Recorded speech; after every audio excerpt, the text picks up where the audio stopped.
Welcome back to part 3 of the Magnus and Shawn show. I'm with Magnus. And I'm with Shawn. Welcome. You were on stage talking about iGaming legislation in the US. Yes. What's the current status? Will we see new states open and new regulated markets anytime soon? We will. What's interesting about 2026, everybody has written off iGaming expansion, but as we stand here today, in the state of Virginia, we have a bill that has moved through the House and the Senate and is currently in what we call conferees. So they're trying to get some language across the finish line, and that's good movement. We've had more bills introduced this year than years past. And what we talked about on stage today was how we've had a disruptor in this industry when it comes to prediction markets and what the impact of prediction markets will have on iGaming going forward. Because what they're doing now, as we all know, is they're essentially stealing money from states. It's basically revenue theft at this point when it comes to sportsbooks. So how will states react to that as they see revenue numbers going down due to the impact of prediction markets who aren't paying taxes in their states? What's that reaction? Well, it looks like that reaction could be, let's get iGaming done to replace that revenue. And I think that's the conversation that will lead forward in 2026 and beyond, is with such a disruptor on revenues in states. How do you replace it? Well, you can replace it through the iGaming model. Do you think the public mood is starting to trend more positively towards iGaming in the US, perhaps due to this increased sweepstakes prediction market? Absolutely. So because sweepstakes has taken over and prediction markets, they've taken over legislative hallways. And what I mean by that is lawmakers, I've always argued, needed to close the education gap when it comes to the iGaming industry.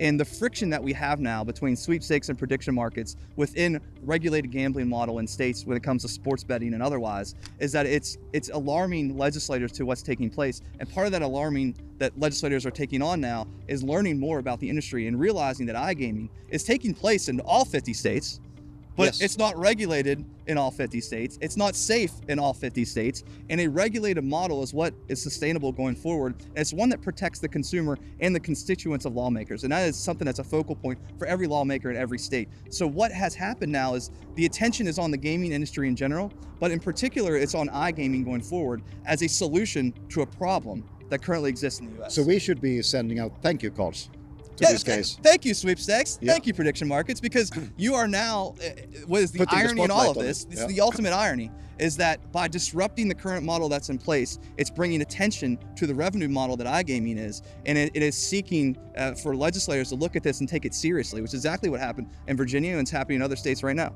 I heard about the numbers for Pennsylvania on stage. It's about 1.05 billion in iGaming and 100 million in sports And betting. if you're a lawmaker, that's music to your ears, Yes. right? If you spent the time to run legislation and put a regulated market in place, and then the byproduct of that is year by year increasing your revenue numbers, that's something that you were told. A lot of legislators get told things, and they don't necessarily come to fruition.